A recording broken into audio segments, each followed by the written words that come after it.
No, sir. What? You are in custody right now. If you leave the courtroom, it's a felony escape. That's a felony to put me in custody because you have no authority or jurisdiction or standing. Guys, this is one of the wildest court hearings I've seen.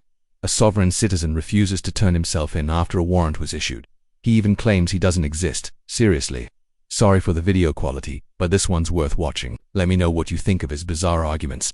And don't forget to like and subscribe if you enjoy crazy court moments. Okay, so you failed to appear for court multiple times in this case. Your Honor, just for the record, the named defendant is actual property, a registered trade name. And the case has also been certified as a fraud. I have court certified documents to prove that. That should be on the record. And that's the reason why it was certified to be a fraud, because the plaintiff is a foreign-owned private corporation, of which I have no contract with, and neither does the registered trade name. And the registered trade name has been used without authorization and permission, and there's an act of identity theft, and that's probably one of the reasons also why the state has acquiesced that both cases are a fraud. Let me add one more piece of information. I am a foreign sovereign with respect to the privately owned foreign corporation known as the state of Washington. Yes, on the 303 matter, Mr. Haywood was sentenced to serve 4 days in jail. He failed to report to the jail on June 29, 2020. June 29, 2023, and we're asking him to be taken into custody to serve that time. No objection, Your Honor. I actually contacted the jail to make special arrangements to deliver the defendant with the special arrangements to not damage the paper, and the jail refused. So I attempted to deliver the defendant, and objection, the state has no standing as they are representing a privately owned foreign corporation, and the prosecutor is not licensed to practice law in.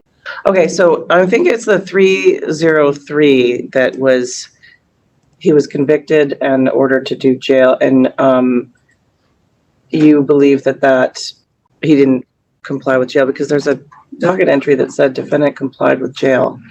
Maybe that was an error. That was probably my attempt to deliver the defendant to the jail, but they refused.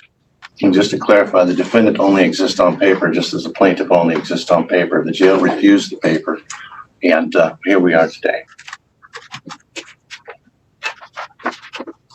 And the state still hasn't proven standing yet, by the way, as well.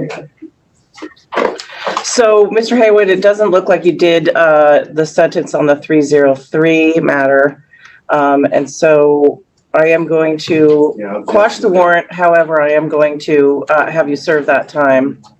Okay, well, I'll deliver the paperwork to the jail. That's fine. I tried to once before, but they refused it. And just to clarify, I'm not the defendant. There is nothing on there, nor is there any testimony from anybody as first-hand witnesses under penalty of perjury that I am the defendant. And I've uploaded plenty of documentation to prove I'm not the actual defendant. That is a registered trade name, matter of public record, and registered with the state. So if you want me to serve some jail time, then we're going to need to change who the defendant is, because I'm not the defendant. All right, so can you upload a new commitment? Yes, Your Honor. And the reason they couldn't put my name on there as a defendant is because I'm a foreign sovereign with respect to the corporate entity known as the state of Washington, of which I have no contract with. Well, you had your day in court on the 303 matter. You had a trial. You represented yourself or the defendant, whichever way you want to say it, but you represented the defendant yourself, and you were convicted, and you were ordered to serve 4 days in jail. You didn't do that. And so the defendant was ordered to serve 4 days in jail, and I attempted to deliver the defendant to the jail, but the jail refused. Okay, well, I'm going to make sure that they don't, because I've done a new commitment for you today so that they won't refuse for the defendant to serve that time. You're going to serve those 4 days, and then you'll be released, and nothing more will happen on that 303 case. You'll be done. And then this case will be heard August 24th at 10:30 in the morning. If you change your mind about representing yourself, then you can ask for help if you want it. If you don't want help, we don't have to have it. So We'll see you in August. I'm gonna have you take a seat right over there. I won't be here for the defendant on August 24th. Would you like me to deliver the defendant to the jail? I would like you to sit over there Is there any with standing the or defendant. jurisdiction chosen, proven here yet?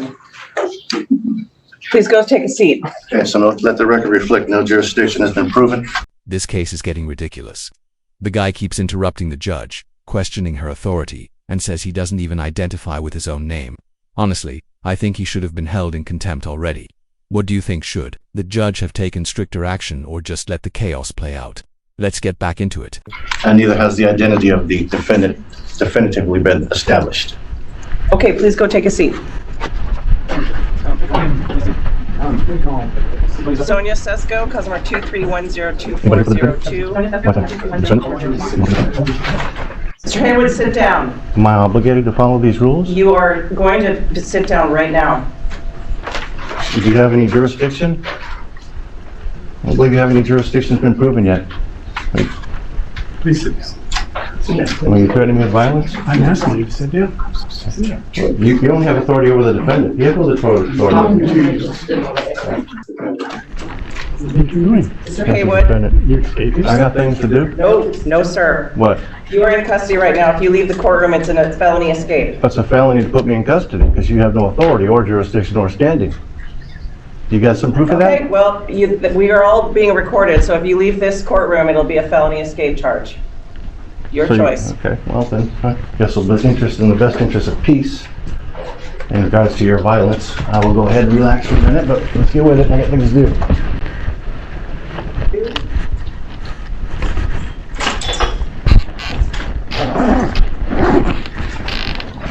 Got it?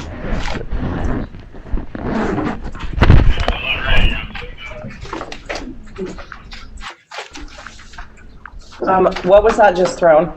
Car keys. Do you know that person? Yeah, they're my boys. Okay. All right.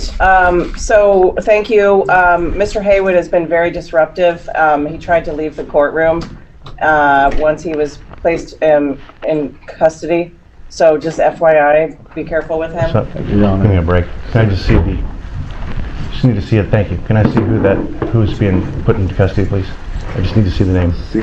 I just need to see the name of the person. Okay, that's not me, that's the problem here. Christopher Sanborn's matter. We're here today on That's not me.